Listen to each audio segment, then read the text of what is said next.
yemmwe abatusibyeko akasajja ako ddamu okyogere olawo batoosule luzira ddamu okyogere President Yoweri Kaguta Museveni leero badde liberation day nera ng'ayogeddeko eri eggwanga ameenunula yes NRM bukyanga ndowooza enunula ggwanga lya Uganda nsuubira kyekyo bwenti wenkitegeera naye ekisinza okubeera nga kikwasa omubaabiro naddala abaana abatambulira ku mukutu gwa social media ke kakiripu wagambidde nti omuntu mu ggwanga erya Uganda asobola oyita ku musirikale wamuyitako omusirikale namugamba mwe mukute mundu naye ate nga mwaba mutusibyeko akasajja ako singa simmwe singa akasajja kati ddamu okyogere Museveni agambye ddamu buzza okyogere yewuunya gye batrainingira abasirikale mb'ogamba otya ekigambo ekyo omusirikale n'akuleka ng'oyinaayina n'akuleka ng'otambula sebo odaalimba mwe mutusibyeko akasajja agambye atya sooka owulirize waneeno.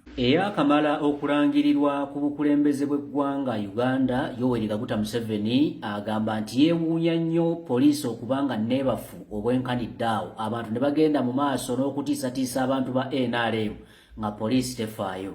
Yeebuuza nti omuntu ayogera atya statement nga mmwe abatusibyeko akasajja poliisi ng'ewulira n'emuleka n'agenda nga ayinaayinanga embuzi eyasizza ekibya.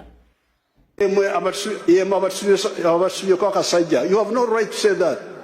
Tolina buyinza na ddembe kugamba nti mwe mutusibyeko akasajja. Tolina lukusa olwo. Ani awulidde enjogera eyo nti yemwe abatusibyeko akasajja.